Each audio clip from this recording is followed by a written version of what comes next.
Buenas tardes, mi nombre es Sergio Manuel Ramírez Escamilla. Voy a hablar sobre mi tema de tesis, equivalencia entre las ecuaciones de Schrödinger con masa dependiente de la posición, álgebras deformadas y espacios curvados.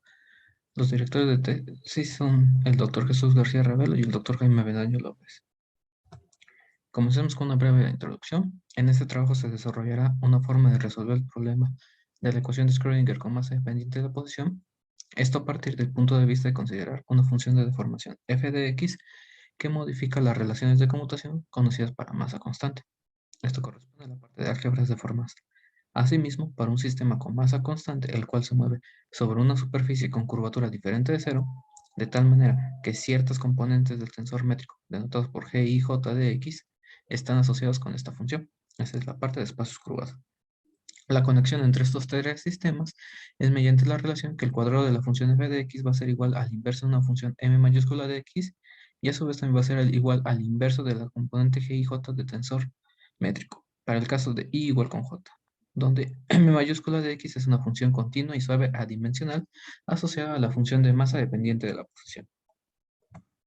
Entonces comencemos con la parte de la ecuación de Schrödinger con masa dependiente de la posición. Es importante conocer los fundamentos que dieron origen a la ecuación de Schrödinger como masa dependiente de la posición, para lo cual es necesario hablar del método K.P. Este método lo que nos dice es cómo se transforma un hamiltoniano para una masa constante a un hamiltoniano efectivo en el cual la masa ya no es constante, sino depende de la posición y de otras características. Entonces, primero, consideremos una partícula de masa m que llamaremos electrón, moviéndose en el interior de una distribución fija de iones, tal que esta distribución forma una red cristalina, como se muestra en la figura. Es decir, la distribución espacial está definida por el conjunto de vectores R mayúscula sub n, donde este vector R mayúscula sub n va a ser igual a un n sub 1 por el vector unitario A1, más n sub 2 por el vector unitario A2, más n sub 3 por el vector unitario 3, donde los n sub i pertenecen a los enteros y el índice i va desde 1 hasta 3. Ok, entonces como se muestra en la figura, tenemos una red cristalina de un semiconductor arbitrario. Ya puede ser instalaciones de silicio y galio o solamente combinaciones de estos átomos. Ok, y debido a la composición de esta red cristalina, tendrán diferentes características que afectarán al comportamiento en el sistema y al comportamiento del hamiltoniano asociado al electrón. Entonces, el paralelepípedo generado por el conjunto de vectores A sub i desde igual con 1 hasta 3 se suele llamar celda elemental. Esta celda puede contener uno o más átomos, por lo que los vectores R mayúscula sub n fijan la posición de la enésima celda. Un punto importante es que debido a la periodicidad de la red, el electrón sentirá un potencial periódico dado por esta expresión.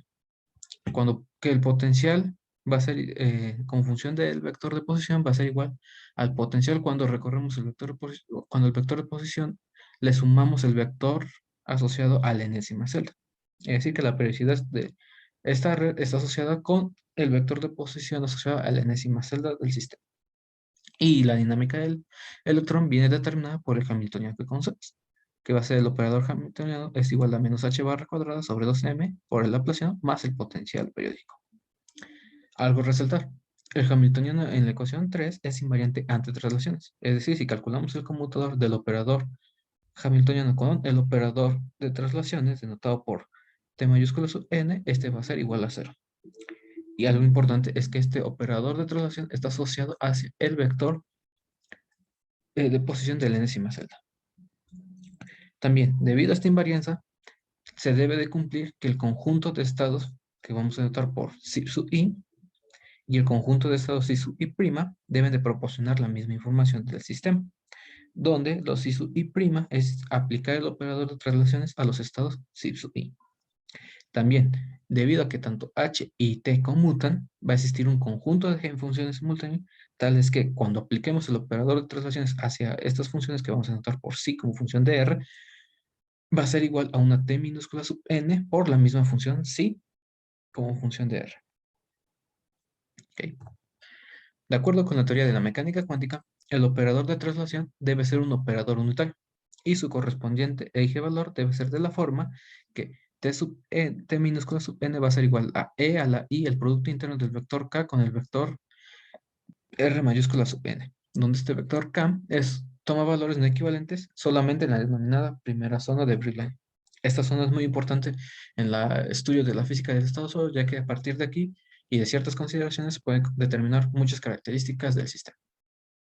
Por otra parte, los estados estacionarios del electrón en un cristal tienen una energía bien definida.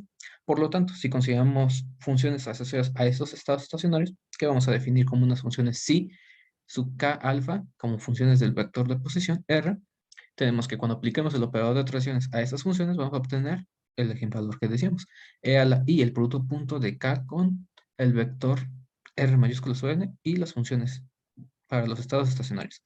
Y cuando apliquemos el hamiltoniano hacia estas funciones psi sub k alfa de R, lo que vamos a obtener es la energía asociada al estado, que vamos a notar como E sub alfa, como función del vector k, por las funciones psi sub k alfa de R, donde estos alfa van a etiquetar los números cuánticos asociados a la energía del electrón. Algo importante también aquí es que las soluciones a las ecuaciones 5 y 6 corresponden a las denominadas funciones de Bloch. Estas funciones de Bloch son periódicas y son importantes en el estudio de la primera zona de Brillouin para determinar características del sistema. Entonces, nuestras funciones psi sub k alfa de R van a ser igual a unas funciones U, que van a depender de los mismos números cuánticos, K y alfa, y estas multiplicadas por la exponencial de I a la K punto R. Donde algo más importante es que las funciones U son funciones periódicas, pero con el periodo asociado a la red cristalina, que en este caso sería a la enésima celda, es decir, que son periódicas con el vector R mayúsculas n. Si sustituimos la expresión en 7 en la ecuación 6 y multiplicamos por e a la menos i k punto r, lo que vamos a obtener es la siguiente ecuación. Vamos a tener menos h barra cuadrada sobre 2m por el laplaciano más el potencial del sistema, más h barra sobre m, el producto punto del vector k con el operador de momento, más h barra cuadrada k cuadrada sobre 2m, todo eso multiplicando las funciones u periódicas, y eso nos tiene que dar igual a la energía E sub alfa por las funciones u. Aquí vamos a notar que obtenemos un hamiltoniano paramétrico que va a depender del vector k. Entonces, definiendo ese hamiltoniano como h sub k, que va a ser igual a menos h barra cuadrada sobre 2m, el laplaciano más el potencial, más h barra sobre m, por el producto punto del vector k con el operador aumento, más h barra cuadrada k cuadrada sobre 2m. Este va a ser nuestro hamiltoniano paramétrico.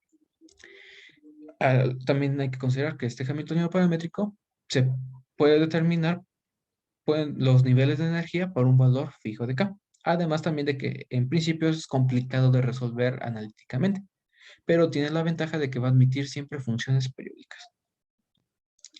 Entonces vamos a considerar unas condiciones para poder encontrar ciertas características del sistema. Fijemos pues primero lo que vamos a hacer es fijando un vector K, lo que implica que las ecuaciones de eigenvalores en 8 van a establecer un conjunto de valores propios, que este conjunto de valores propios lo vamos a anotar como E sub j como función del vector k, con sus correspondientes eje funciones, que van a ser las funciones u sub k j de r. Aquí es importante ver el valor propio E sub j como función del k recibe el nombre de banda jésima. Y es importante porque a lo largo de la física de estado sólido existen dos bandas importantes, la banda de valencia y la banda de conducción. Es decir, que a partir de toda esta teoría vamos a poder entender y comprender la distribución de bandas en semiconductores. También es importante conocer las ejefunciones y eigenvalores para un valor de k fijo, y en este caso vamos a suponer un vector k sub 0, el cual va a ser suficiente para determinar toda la estructura de bandas de manera completa. Es decir, determinar ejefunciones y eigenvalores del sólido, siempre y cuando se satisfaga para todo vector k en la primera zona de Brillouin. De aquí la importancia de por qué se considera esta zona, porque eso nos va a ayudar a determinar la estructura de bandas de nuestro sólido y unas características también del sistema. Entonces, sean el conjunto de las U sub k sub 0 j de R y del conjunto de las E sub j como función de k sub 0, las ejefunciones y eigenvalores respectivamente del hamiltoniano paramétrico h sub k sub 0. Algo importante que ya habíamos mencionado es que sabemos que el conjunto de las funciones u sub k sub 0 j de R forman una base para cualquier función periódica siempre y cuando tengan la misma periodicidad. Por lo tanto, si regresamos y consideramos una función en el estado arbitrario que habíamos notado como psi sub k de alfa de R, que eran igual al producto de estas funciones u su K alfa de R por E a la IK punto R, y sabemos que estas funciones U son periódicas y que más aún el periodo es asociado a la red cristalina del sistema, entonces estas funciones U la vamos a poder escribir en términos del conjunto que forma la base del sistema. Es decir, que las U sub K alfa de R van a ser igual a una sumatoria sobre J de unos coeficientes C sub J que van a depender del vector K por las funciones U sub K sub 0 J de R. Y entonces la función de estado arbitrario, que era la función psi sub K alfa de R, va a ser igual, haciendo todo el desarrollo, a una sumatoria sobre J de los mismos coeficientes C sub J como función del vector K, pero ahora por E a la I, la diferencia de los vectores K y K sub 0, producto punto con el vector R, por unas funciones psi sub K sub 0 J de R. Entonces definamos ahora unas siguientes funciones. Unas funciones B sub K sub 0 J de R, que van a ser el producto de estas exponenciales E a la I, la diferencia de K menos K sub 0, producto punto con el vector R, por las funciones psi sub K sub 0 J de R. Y así lo que llegamos es que la función del estado arbitrario, psi sub K alfa de R, va a ser igual a una combinación de estas funciones B sub K sub 0 J de R. Es decir, que estas formarían una base para nuestro estado arbitrario. Entonces, sustituyendo la ecuación 3 en la ecuación 6 y tomando su proyección sobre las funciones b sub k sub 0 j' de R sobre las funciones b k sub 0 j de R, obtenemos la ecuación matricial siguiente. Una sumatoria sobre j' de los elementos de matriz asociados al operador Hamiltoniano en los estados k sub 0 j y k sub 0 j' por los coeficientes c sub j' con función del vector k igual a la energía del estado estacionario, que sería E sub alfa como vector, como función del vector K, por los coeficientes C sub J en función del vector K. Entonces, ahora, solamente consideramos el valor esperado del operador Hamiltoniano, es decir, los elementos de matriz en los estados K sub 0J y K sub 0J', para ver su comportamiento. Entonces, definamos como H sub JJ', que va a depender tanto del vector K como del vector K sub 0, a ese valor esperado, o estos elementos de matriz del operador Hamiltoniano entre los estados BK sub 0J y BK sub 0J'. Sustituyendo la expresión del H y haciendo los correspondientes cálculos, llegamos a la siguiente expresión, que este H sub J', como función del vector K y del vector K sub 0 va a ser igual a E sub J como función del vector K sub 0 más H barra cuadrada, que voy a multiplicar a la diferencia de K menos K sub 0 todo eso al cuadrado sobre 2M por una delta de Kronecker de JJ' más H barra sobre M, los elementos de matriz asociados ahora, pero del producto punto de la diferencia de K menos K sub 0 por el operador momento en los estados psi K sub 0 J y psi K sub 0 J'. Ahora vamos a otras consideraciones. Si consideramos que la partícula se encuentra en una región muy pequeña de la zona de Brillouin, alrededor del vector K sub 0, es decir, que la diferencia entre K menos K sub 0 es muy pequeña, o sea, mucho menor que 1, por consiguiente, lo que vamos a asegurar es que los elementos fuera de la diagonal van a ser muy pequeños, por lo que sin ningún problema podemos aplicar la teoría de perturbaciones para una banda de energía en específico. Y pues sin pérdida de generalidad, consideremos que la banda enésima de energía está no degenerada. Así tenemos por la teoría de perturbaciones que la corrección a segundo orden de la energía de la banda enésima va a ser la siguiente. Tenemos que E sub n como función del vector k va a ser igual a E sub n evaluada en el vector k sub 0 más h barra cuadrada por el producto de la diferencia de k menos k sub 0, todo eso al cuadrado sobre 2m, más h barra sobre m, los elementos de matriz asociados al producto punto de la diferencia de k menos k sub 0 con el operador momento en los estados n, en los estados si k sub 0 n, más h barra cuadrada sobre m cuadrada, la sumatoria para todos n' distinto de n, del valor absoluto del módulo al cuadrado de los elementos de matriz, pero en los estados n' y n, del producto punto de la diferencia de k menos k sub 0 por el operador de momento, todo eso dividido entre el valor de la energía en el estado, en la enésima banda, evaluada en k sub 0, menos la energía de la banda n' como función del vector k sub 0. ¿Okay? Algo también importante, los elementos de matriz asociados al operador momento en los estados psi, k sub 0, n son nulos. ¿Por qué? Porque el operador P tiene una paridad definida y estamos evaluando en un estado simétrico. Además de que este estado tiene periodicidad y también va a poder tener características de una paridad definida. Por lo tanto, este producto, ahora sí que estos elementos de matriz van a ser cero. Por lo que tenemos que la ecuación 16 se va a reducir a la siguiente forma. E sub n como función del vector k va a ser igual a E sub n evaluada en el vector k sub 0 más h barra cuadrada multiplica a la diferencia de k menos k sub 0 todo eso al cuadrado sobre 2m más h barra cuadrada sobre m cuadrada, la sumatoria desde desde n' para todos los n' distinto de n, y ahora lo que teníamos del módulo cuadrado lo vamos a sustituir en el producto de los dos valores esperados para el producto punto de los operadores. Es decir, que nos va a quedar los elementos de matriz asociados al producto punto de k menos k sub 0 con el operador de momento en los estados n y n', y por los elementos de matriz conjugados asociados al mismo producto punto del operador p y la diferencia de los vectores k.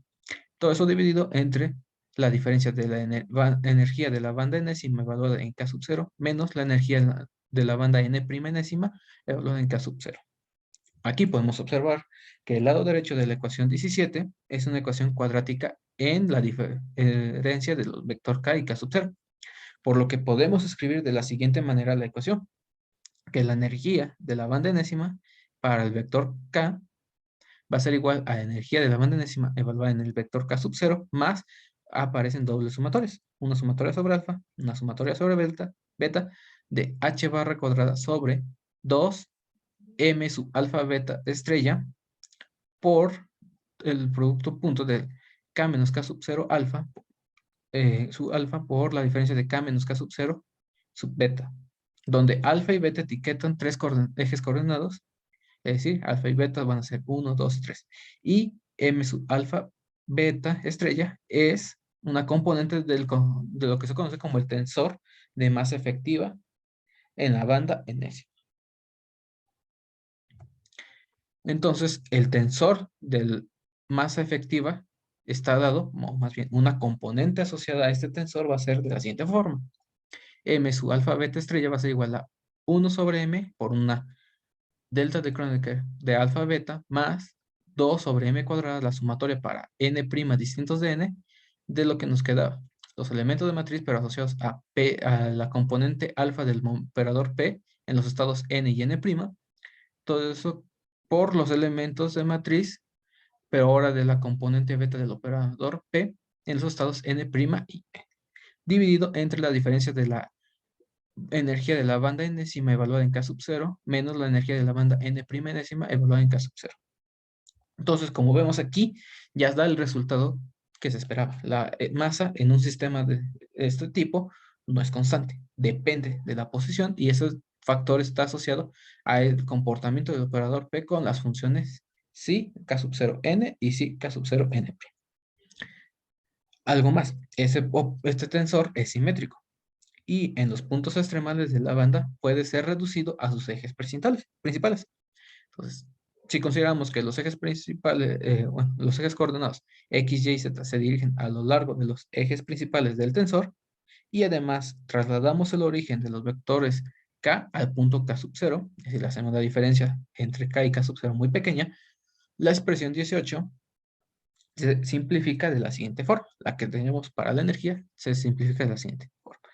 Que la energía de la banda enésima evaluada en el vector k o como función del vector k va a ser igual a la energía de la banda enésima, pero ahora evaluada en el vector 0 más una sumatoria sobre nu de h barra cuadrada k sub nu al cuadrado entre 2 veces m sub nu estrella, donde nu va a ser x, y y z, y donde aquí denotamos a la componente para el tensor de masa efectiva, m sub nu estrella va a ser igual al cuando tenemos que alfa y beta son iguales y son iguales a, es decir, m nu estrella. De esta manera, se ha mostrado que el Hamiltoniano de un sólido cristalino que está dado, que empezamos por la ecuación 3 al principio, tiene para k pequeñas alrededor de un k sub 0 energías dadas por esta ecuación. Y las funciones de onda para ese sistema van a estar dadas de esta forma. Las funciones psi, k, psi sub kn de r van a ser igual a las funciones u sub kn de r por e a la ik punto r. Entonces, todo esto es para ver que para estos sistemas la masa ya no es una constante, depende de la posición, tiene un comportamiento diferente al que si consideramos clásicamente. Además, el hamiltoniano efectivo del sistema posee los mismos eigenvalores dados en 20, pero con eigenfunciones distintas, que son dadas por la función phi sub k de r, que va a ser igual a e a la i k punto r. Y el hamiltoniano efectivo del sistema es menos h barra cuadrada sobre 2, una sumatoria sobre nu, el inverso de la componente nu del tensor de masa efectiva, por las segundas derivadas parciales con respecto a la coordenada x nu, más la energía de la banda enésima evaluada en el origen. Y en donde esta banda, E sub n en el valor en el vector 0 es el valor de la energía en k sub 0, que habíamos considerado la traslación del sistema a ese vector, del origen a ese vector. Y pues ya habíamos dicho que 1 entre m sub nu estrella es el recíproco de la componente del tensor de masa efectiva sobre los ejes principales. Aquí hay que recalcar que estamos considerando los ejes principales coinciden con el eje de coordenadas x, y, z. De esta manera, vemos que la llamada masa efectiva no tiene que ver exactamente con la masa, sino que es un efecto de toda la estructura de bandas del sistema. ¿Por qué? Porque estamos viendo que esta va a depender del comportamiento de las componentes del operador de momento en los distintos estados n y n'. Entonces, a partir de ese comportamiento, la masa va a variar. Además, nos muestra también que la masa efectiva del electrón en una banda va a depender del acoplamiento de estas bandas a las demás a través del operador momento.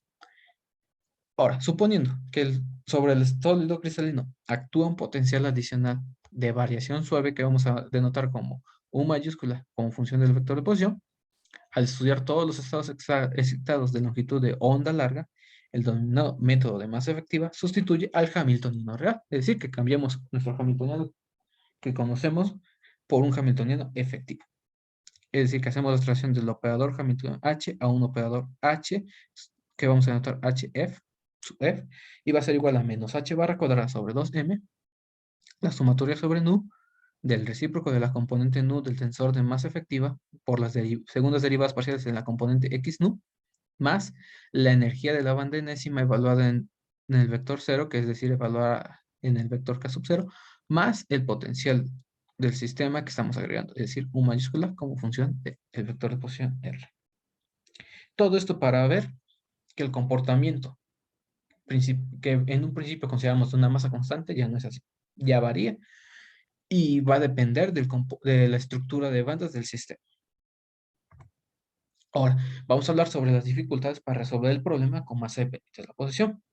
Entonces, volviendo a hacer una pequeña recapitulación, tenemos que es conocido que en el interior de un sólido, debido a las interacciones de los átomos de la red del sólido, una partícula adquiere una masa efectiva, que ya vimos todo este desarrollo, que puede ser mayor o menor que su masa en estado libre, o tener incluso un comportamiento distinto a la de una masa puntual. ¿Okay? Entonces, todo eso va a depender de estas estructuras.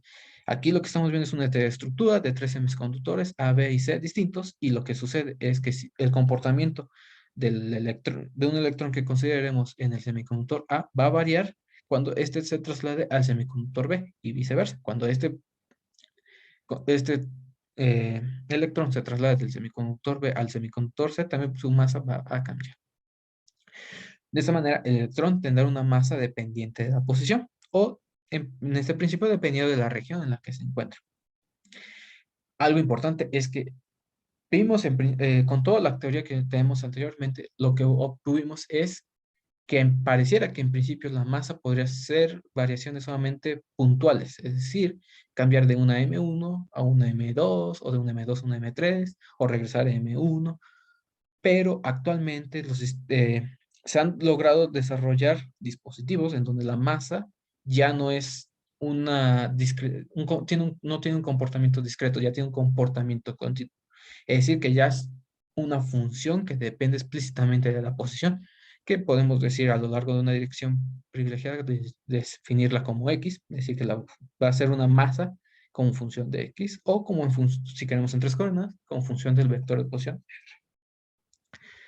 lo cual hace que la masa ya tenga un comportamiento mucho más suave y que no existan saltos entre distintas regiones.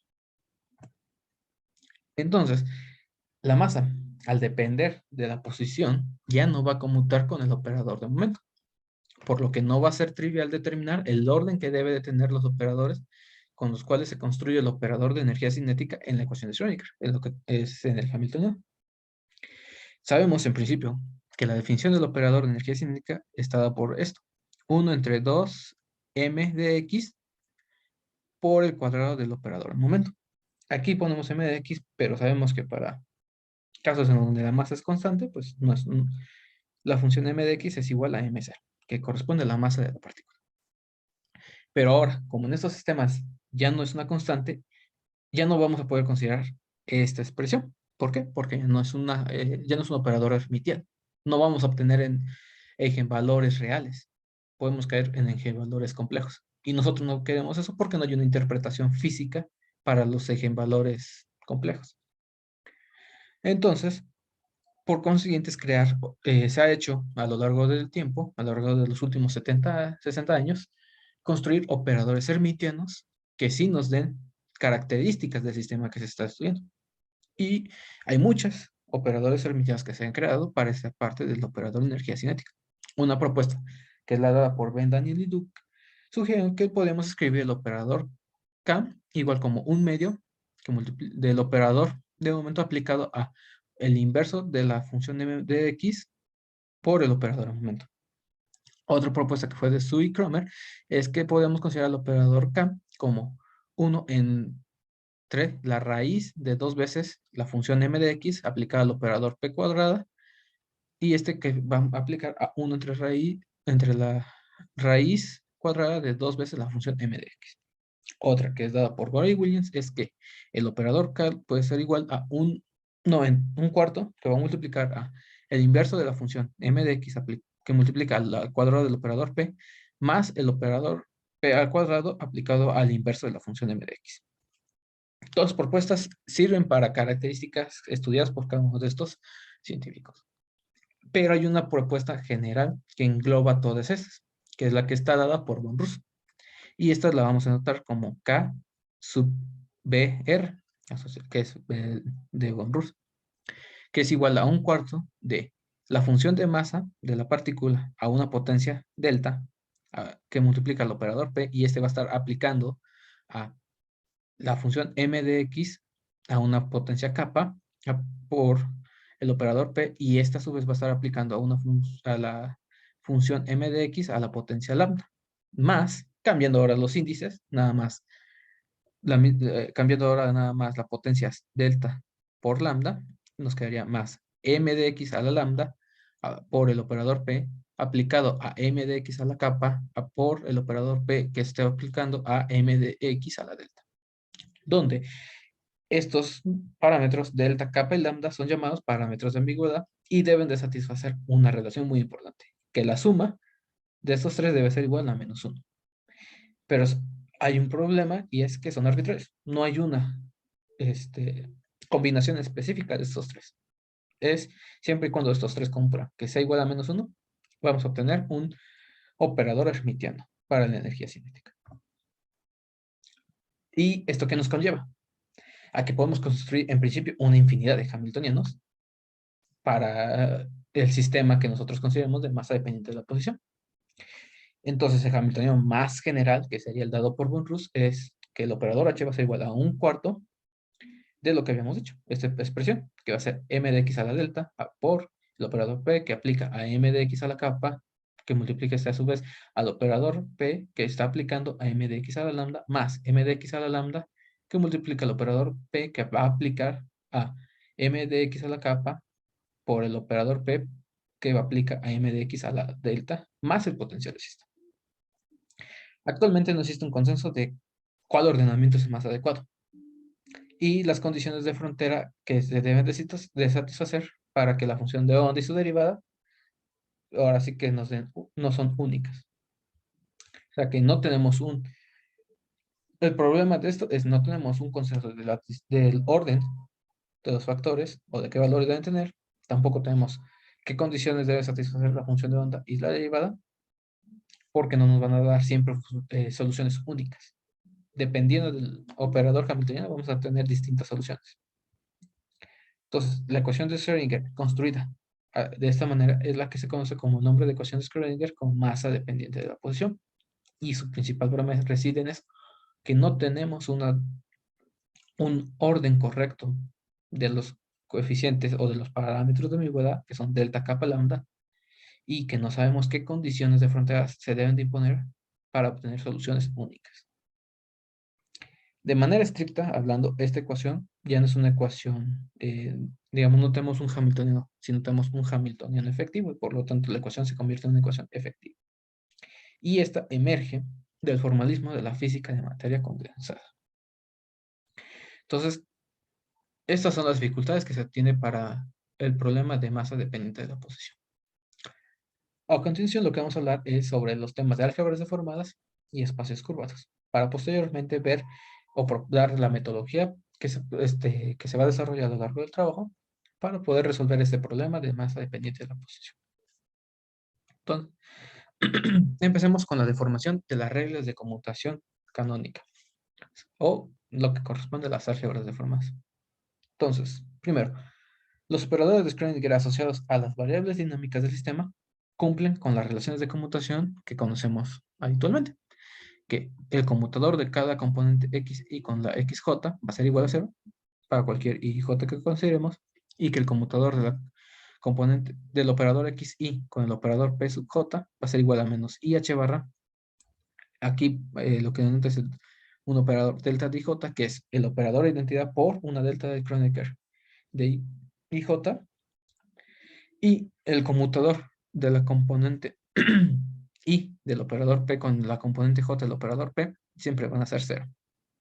Donde tenemos que este operador x sub i aplicado a sus eigenkets en la notación de Dirac, digamos que los denotamos como el ket x, va a ser igual a el eigenvalor x y por el ket x. Y cuando apliquemos el operador p sub i a estos ket x, lo que nos va a dar es que es ih menos ih barra la derivada con respecto de xy del ket, con i desde 1, 2 o 3, que correspondría a x1, si consideramos cartesianos, y, x, x2y y x3z. Aquí viene algo importante. Para un sistema en donde estas relaciones de conmutación entre cada componente p sub i y x sub i de los operadores no se satisfacen, vamos a definir un nuevo operador hermitiano. Y ese operador hermitiano lo vamos a definir como pi sub i, que va a estar definido por la raíz de una función f que va a depender del vector x. Aquí notamos el vector x está asociado al vector de posición r, que va a multiplicar al operador p sub i, que va a aplicar a la raíz de la función f en función del vector x, donde esta función f del vector x es una función arbitraria que depende de las coordenadas asociadas al vector x, que es x1, x2, 3 en general. Y esta función la vamos a definir como una función de deformación. ¿Por qué? Ahí te vamos a ver por qué. Porque cuando transformamos las relaciones de conmutación para este operador, obtenemos lo siguiente. Para el conmutador de las componentes del operador x sub i y x sub j sigue siendo 0. Eso no hay ningún problema. Pero aquí ya aparecen las primeras modificaciones. El conmutador del operador x sub i con el operador pi sub j va a ser igual a ih barra la función de deformación por el operador delta de Kronecker de ij, que ya como habíamos mencionado es el operador de identidad por una delta de Kronecker ij. Y el conmutador del operador P sub i con el operador P sub j va a ser igual a menos ih barra, que va a multiplicar a f sub i de x por el operador P sub j menos f sub j de x por el operador pi sub i donde los f sub i de x es igual a el gradiente de la función de deformación a lo largo del componente i. Ahora, vamos a definir o consideramos un operador hamiltoniano para estas álgebras, que vamos a anotar como h sub ad.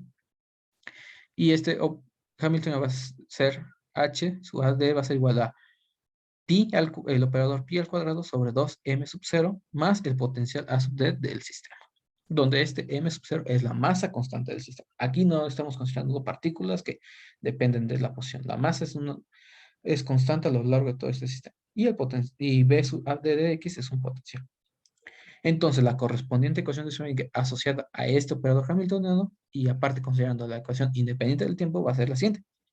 Menos h barra cuadrada sobre 2m sub 0, que va a multiplicar a la raíz de la función de deformación por el operador nabla aplicado a la raíz de la función de deformación, todo eso al cuadrado, más el potencial del sistema que vamos b sub at por las funciones psi que van a depender del vector x, igual a la energía del estado por la función psi de x.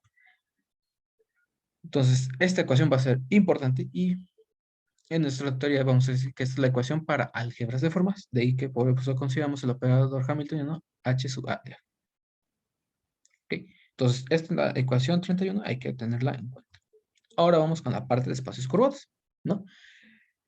¿Qué pasaría si ahora el problema de masa dependiente de posición, que ya sabemos que en principio es complicado porque la función f de x, la función de masa m de x no conmuta con el operador en el momento p, lo trasladamos ahora a un sistema para espacios curvados. Entonces, primero hay que hacer la visualización entre los dos. Entonces, el problema para la masa dependiente lo podemos ver como el de una partícula de masa cuyo comportamiento a lo largo del espacio no es puntual. Es decir, tiene un comportamiento continuo o en algunos casos escalonado. Que esto ya va a depender de la estructura que estemos estudiando. Además, se puede considerar que esa partícula se mueve a lo largo de una superficie o espacio rectangular cuya curvatura es nula. Es decir, el problema de masa dependiente de posición que tenemos originalmente es el de una partícula que tiene un comportamiento continuo a lo largo de un espacio plano o rectangular. Y, de acuerdo a la teoría de la geometría analítica, todo plano tiene curvatura cero. En específico, sea curvatura de Gauss o curvatura de Ricci o de Riemann. Entonces, en principio, ese es el problema que nosotros nos estamos enfrentando. ¿Cómo asociarlo con espacios curvados? Con lo siguiente, que ahora consideremos que la superficie en la que se encuentra nuestra partícula no es plana, es curva. Es decir, que no tenemos ángulos rectos a lo largo de la trayectoria que se está moviendo la partícula. Más aún, que el sistema de la función m de x tiene un comportamiento constante y que la dependencia de posición es debida a la trayectoria de la curva en la que se mueve el espacio. Como vemos en la figura. Si consideramos que esta figura a lo largo de este eje tenemos digamos la componente u y a lo largo de la componente b, entonces consideramos que la partícula tiene una masa constante que vamos a notar como E sub 0 y esta m de x está asociada a la trayectoria de la curva para cuando tenemos un valor de u constante a lo largo de b. ¿Okay? Entonces tenemos una superficie no plana, sino una superficie curva, y lo que pasa es que la masa se está moviendo a lo largo de esta curva paramétrica asociada a la superficie. Entonces, esta es la idea que nos tiene para las partes de espacios curvos. Es decir, que el problema original que tenemos en un espacio rectangular o recto, lo estamos trasladando a un espacio curvo o en una superficie curvada, donde la función m de x para el espacio original se transforma en una función m mayúscula de x por la masa constante de la partícula. ¿Ok? Y entonces vamos a ver cómo podemos asociar esta función que acabamos de definir, esta función m mayúscula de x, con las componentes del tensor métrico g sub i j de x, del y de el espacio en este curvo que estamos estudiando. Por lo que es necesario ver un poco de la teoría para espacios curvados, ¿no? Entonces, esta es la parte fundamental de todo de cómo relacionar los dos problemas.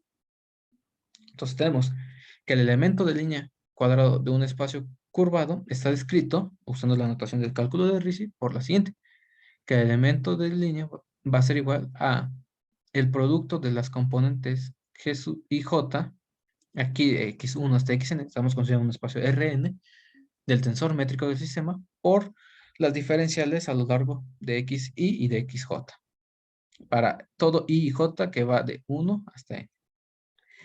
Si consideramos además un sistema ortogonal, entonces podemos escribir de una forma más simple las componentes del tensor métrico.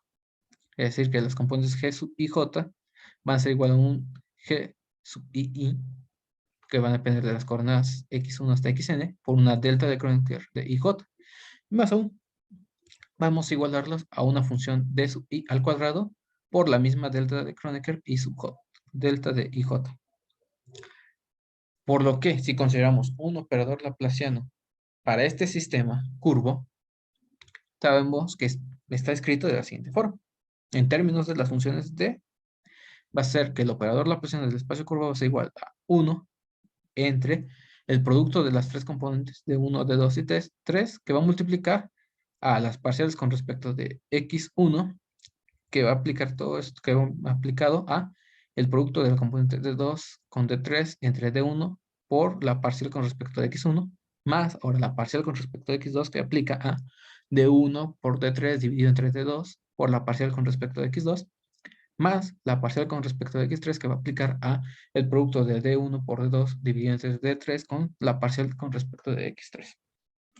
Y ahora vamos a considerar un punto más importante, una consideración más, que la función g sub i de las coordenadas que estamos notando como d sub i al cuadrado es independiente del índice, es decir, que es lo mismo a lo largo de la diagonal. Por lo tanto, podemos ya sin ningún problema eliminar la dependencia de los índices y solamente considerar que la componente g sub i va a ser igual a una función g de las coordenadas y que la función d sub i al cuadrado va a ser igual a d al cuadrado como función de las coordenadas. Entonces, el operador laplaciano del sistema se va a escribir de la siguiente forma, como la divergencia del producto de la función d por el gradiente, por el operador nabla, y haciendo el desarrollo esto se va a escribir como laplaciano de las coordenadas cartesianas dividido entre la función d al cuadrado más 1 entre la función d al cubo, que va a multiplicar al gradiente de la función d producto punto con el operador nabla. Aquí hay un punto importante. La función d no puede ser nula. Y eso lo podemos asegurar, ¿por qué? Porque estamos considerando la diagonal del sistema. Y como el sistema es ortogonal, sabemos que las diagonales son distintos de cero. Entonces, aquí viene un punto importante. Consideramos que esta función g de x va a ser igual a 1 entre f cuadrada de x, que es nuestra función de deformación que hemos considerado. Por lo cual, la función d de x va a ser igual al inverso de la función f de x. Usando estas definiciones, el operador laplaciano del espacio curvado se va a escribir de la siguiente forma. Va a ser igual a la divergencia del cuadrado de la función f de x por el operador nabla menos 3 veces la función f de x, que va a multiplicar al gradiente de la función f producto punto con el operador nabla. Entonces ahora sí consideramos un espacio, digamos un operador hamiltoniano asociado a este espacio curvado, que vamos a formar como el operador hamiltoniano h sub s, que va a ser igual a menos h barra cuadrada sobre 2m0. Aquí estamos volviendo a considerar la masa constante, porque en este espacio curvado la masa es constante y lo que cambia es en la trayectoria de la curva paramétrica en la que se mueve, por el operador laplaciano del espacio curvado, más el potencial de este sistema, donde, pues como mencionamos, m sub 0 es una masa constante. Entonces, la correspondiente ecuación de Schrödinger, independiente del tiempo, va a ser la siguiente. Va a ser el operador h sub s por una función que vamos a definir como psi tilde de x, que va a ser igual a menos h barra cuadrada sobre 2m0. El operador laplaciano es s, sub s, más el potencial sub s por todo esto que va a multiplicar a la función psi tilde de x y va a ser igual a la energía del sistema por la función psi tilde de x. Entonces ya tenemos la ecuación para este espacio curvado. Entonces, ahora vamos a ver cómo se relacionan o cómo es que se podrá resolver el problema de la ecuación de Schrödinger con masa dependiente de la posición. Entonces, primero recapitulemos, ¿no? Tenemos que para álgebras de formas o las modificaciones de las reglas de conmutación, la ecuación de Schrödinger independiente del tiempo es esta. Menos h barra cuadrada sobre 2m0 que multiplica al cuadrado de la raíz de f de x por el operador Nabla que va aplicado a la raíz de f de x más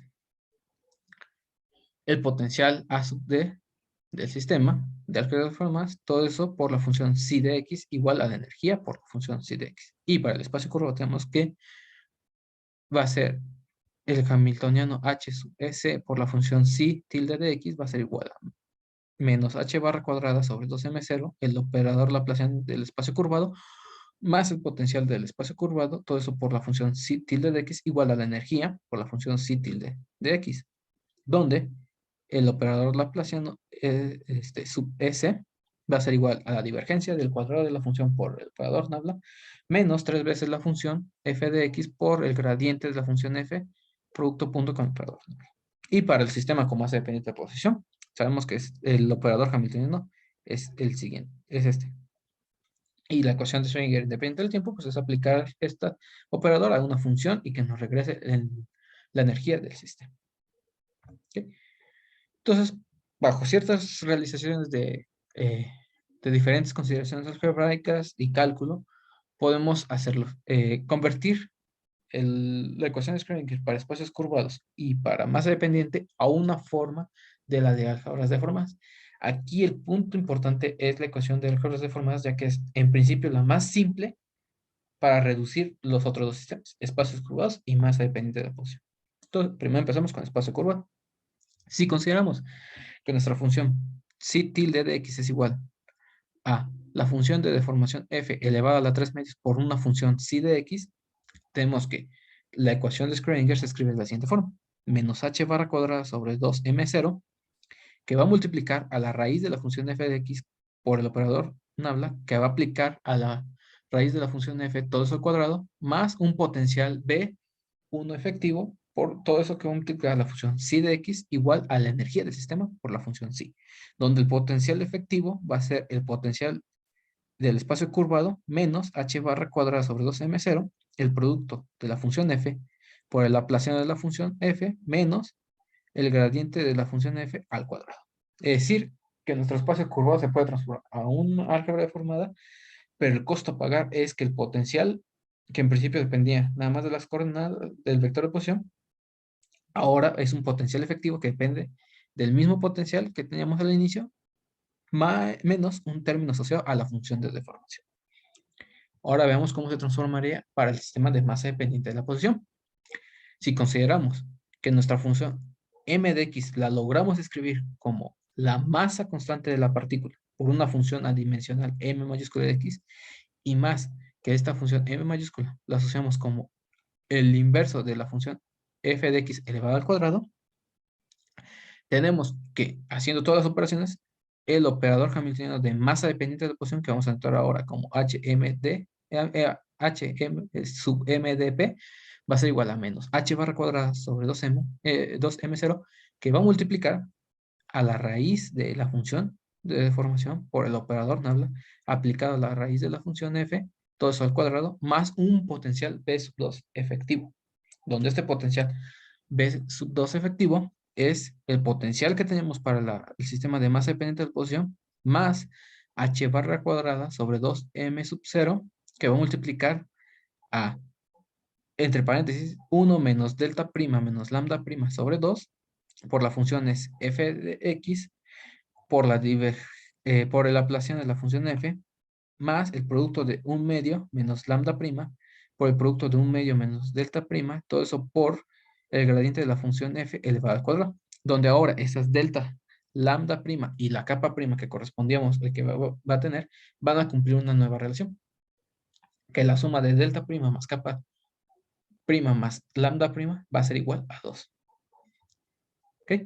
Entonces, igual, logramos transformar el hamiltoniano complicado que teníamos para masa dependiente de composición a una forma de álgebra de formas, pero el precio a pagar es que el potencial del sistema ahora es un potencial efectivo, y más aún, que este potencial efectivo va a depender ahora de los parámetros de ambigüedad que teníamos para las potencias de las funciones m de x. Ese fue el precio a pagar para poder simplificar nuestra ecuación de Schrödinger y nuestro operador Hamiltoniano. Entonces, ahora a continuación vamos a hablar de la metodología para lograr solucionar el problema de masa independiente de la posición. Entonces, primero para eso vamos a hablar de lo que se llama o se conoce como el invariante de Bose. Entonces, para el invariante de 2 vamos a considerar primero dos operadores diferenciales. Un operador A, que depende de x y de la derivada con respecto de x, y un operador A sub barra, que va a depender de x de la derivada. El operador A va a estar definido como el producto de una función a de x por la segunda derivada con respecto de x, más una función b de x por la derivada de x, más una función c de x. Y el operador A barra va a estar definido como la segunda derivada de x más una función y de x, donde tenemos que esta función es a, b y c, y la función y son funciones que van de los reales a los reales. Es decir, son funciones escalares, no son funciones vectoriales. Y además, la función a de x va a ser distinta de c. Y algo importante es que esta función y de x va a ser igual o está relacionada con las funciones a, b y c como 4 veces el producto de la función a por la función c menos 2 veces la función a multiplicada por la derivada de la función b más 2 veces la función b multiplicada por la derivada de la función a menos b al cuadrado, todo eso dividido entre 4 veces a cuadrado. Y donde esta función y de x se denomina como invariante de Bose. ¿Por qué es invariante de Bose? Porque este no va a cambiar dependiendo de los coeficientes que nosotros escojamos. Siempre y cuando se satisfaga que a de x sea distinto de 0, el invariante siempre va a ser el mismo para cualquier sistema de ecuaciones diferenciales ordinarias de segundo orden. Esa es la invariante. Ahora vamos a ver la metodología de cómo transformar el operador diferencial a al operador diferencial a par. ¿Sí? Primero, para poder eso, consideremos una función psi mayúscula de x arbitraria, tal que esta es solución a la ecuación asociada al operador a. Es decir, que cuando apliquemos el operador a la función psi mayúscula de x, nos va a dar 0. Esto es igual a 0. Ahora, si a esta ecuación la multiplicamos por 1 entre a de x, y esto es posible porque la función a de x es distinta de 0, tenemos que la ecuación se reescribe de la siguiente forma, que va a ser la segunda derivada con respecto de x más b entre a por la derivada de x más c entre a, todo eso multiplicado por la función psi mayúscula de x va a ser igual a 0. Y ahora vamos a definir una función h de x que va a ser igual a e a la integral de 0 a x de b de t entre 2 veces a de t de t.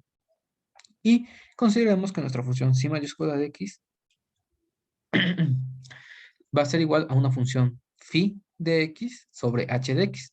Es decir, que va a ser e a la menos la integral de 0 a x de b de t sobre 2 veces a de t por la función phi de x. Entonces, ahora calculemos sus derivadas de esta función psi mayúscula de x y su segunda derivada.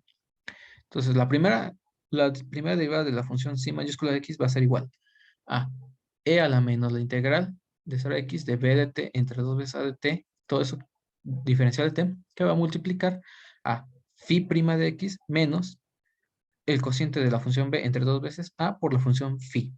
Y la segunda derivada la vamos a poder reescribir como e, el mismo factor e a la menos la integral de 0 a x del cociente de b entre 2 veces a diferencial de t, que va a multiplicar a la función phi, a la segunda derivada de la función phi, menos el cociente de b entre a por la primera derivada de la función phi, más el producto más un corchete que va a ser 2 veces la derivada de a por la función b menos 2 veces la función a por la derivada de b, más b al cuadrado, todo eso dividido entre 4 veces al cuadrado por la función phi. Si sustituimos la ecuación 54 y 55 en la ecuación que teníamos para este producto, la ecuación se va a transformar de la siguiente forma.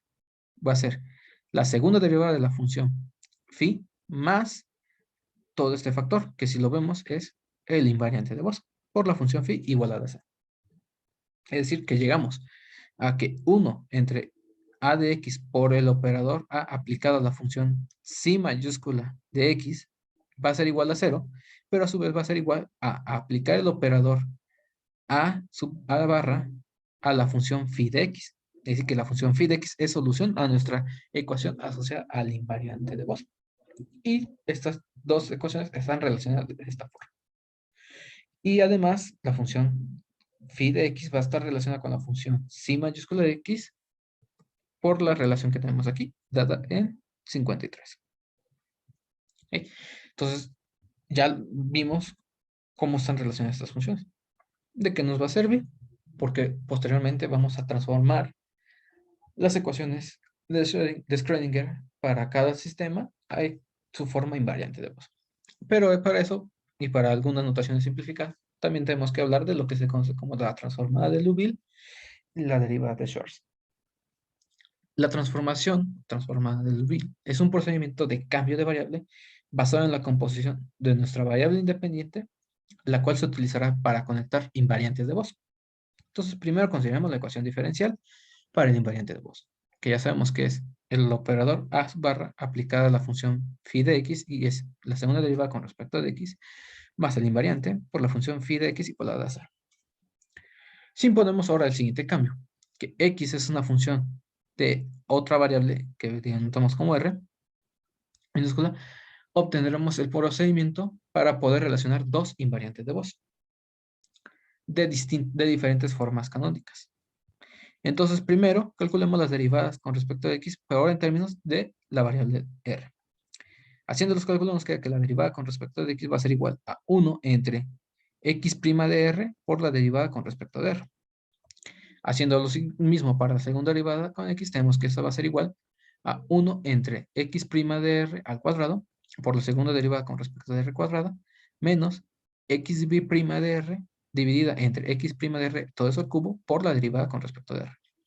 Entonces, de esta forma, nuestra ecuación que teníamos originalmente en términos de la variable x, sustituyendo esto, se escribe en términos de la variable r, se reescribe de la siguiente forma, como 1 entre el cuadrado de la derivada de x de r por la segunda derivada con respecto a r cuadrada, menos xb' de r entre x' de r, todo eso al cubo, por la derivada de r, más el invariante como función de x de r, por la función phi de x de r, igualada a 0.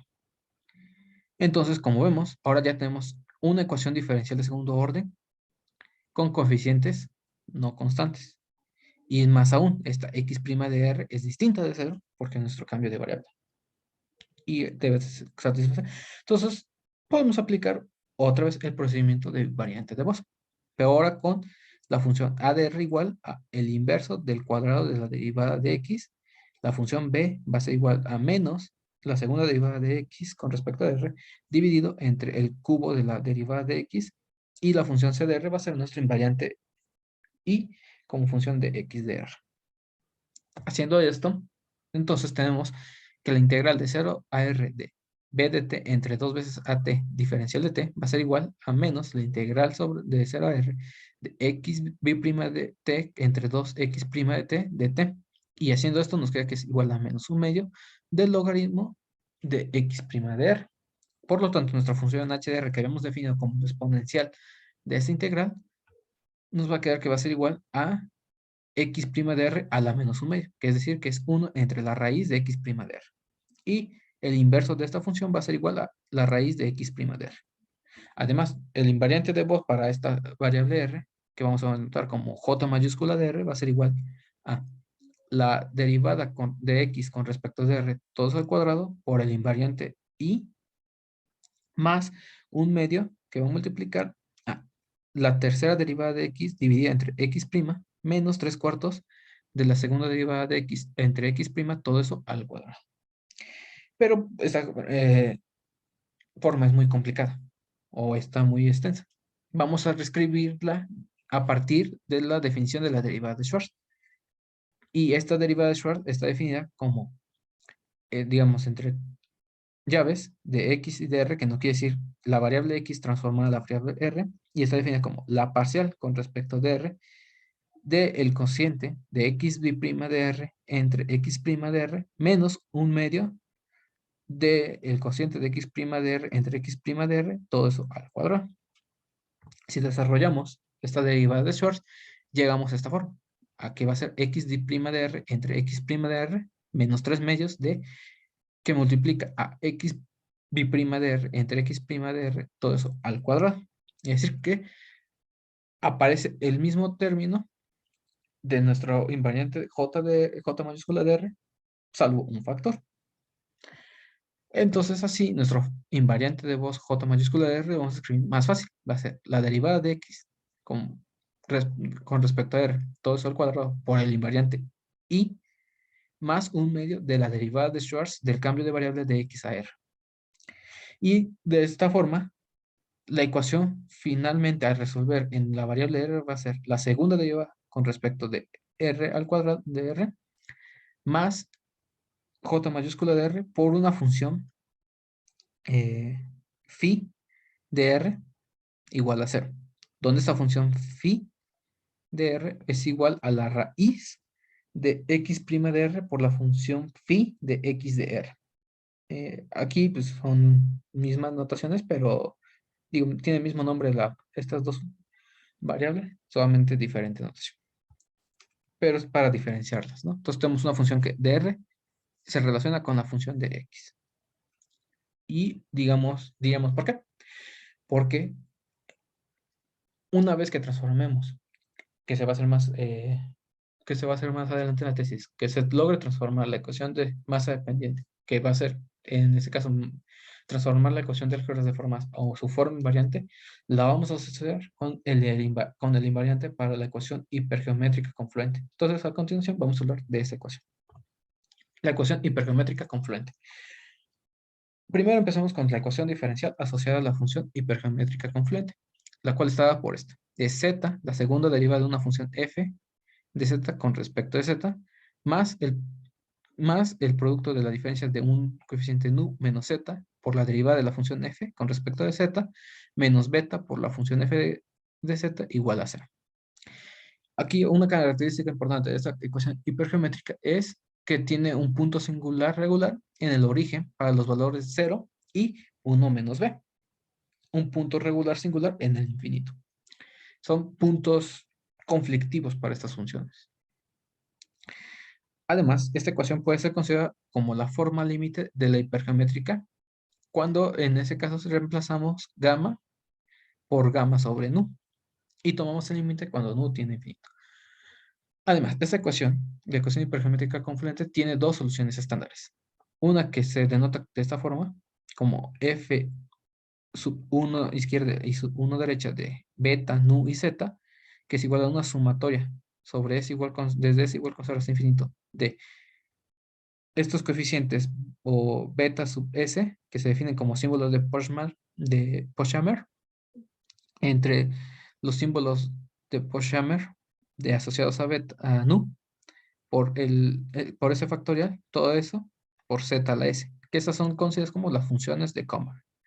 Y las funciones de Oliver, que se denotan como m mayúscula, que va a depender de beta, nu y z, y son una sumatoria desde s igual con 0 hasta infinito, de los símbolos de Pochhammer de asociados a beta, por la función gamma de nu más s, por s factorial, por z a la s. Donde este s es un número natural y z es variable compleja. Además, también se puede relacionar las funciones de Comer y las funciones de Oliver, mediante la siguiente relación dada en 73, que las funciones de Comer es igual a la función gamma de nu por las funciones de Oliver. ¿Okay?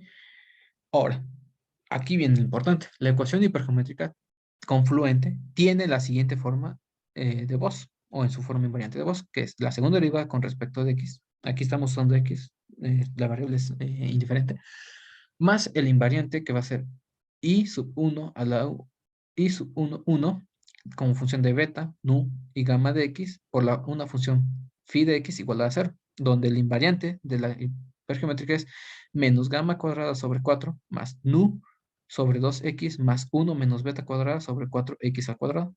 Y la solución para esta ecuación es phi, que depende de los números beta, nu y gamma de x, que es x a la 1 más beta sobre 2 por e a la menos gamma x sobre 2 por estas funciones f sub 1, 1, que depende de gamma más beta, gamma menos nu sobre 2 gamma, del parámetro 1 más beta y de gamma x. Que estas son las funciones de Conver que teníamos, pero para estos parámetros. Y bajo una condición importante para estas ecuaciones, que gamma más beta, gamma, digo gamma más beta por gamma menos nu es igual a menos 2n gamma, para todo n en los enteros positivos. Esta es una ecuación de cuantización y dependiendo de qué parámetro despejemos, vamos a tener diferentes relaciones de cuantización a la ecuación. Y tenemos tres que son importantes, que gamma sub n va a ser igual a nu entre 1 más beta más 2 veces n, ya vimos todo n en los enteros positivos, que beta sub n va a ser igual a nu sub entre gamma menos 2n menos 1, y que nu sub n va a ser igual a gamma, que va a multiplicar a 1 más beta más 2n. Dependiendo de estas tres ecuaciones de cuantización, que posteriormente más avances se van a ver, que aquí no se presenta, sino posteriormente, vamos a obtener distintas cuantizaciones de la energía para nuestro sistema de masa dependiente de posición. Entonces, el punto importante que ahora, que es lo que se va a trabajar, es relacionar el invariante para la ecuación hipergeométrica confluente con el invariante de Bose que vamos a obtener para un sistema de álgebras deformadas. Y dado que ya vimos que son equivalentes tanto el de álgebras deformadas como el de ecuaciones de masa dependiente de la posición y el de espacios curvados, resolviendo simplemente el de álgebras deformadas, la solución que tengamos ahí va a ser la misma para los otros dos sistemas, porque tienen la misma forma. Y en específico, la energía del sistema va a estar relacionada ya sea con gamma, con nu o con beta. Bueno, eso es todo de mi parte. Estas son las referencias que me basé para la construcción de mi presentación.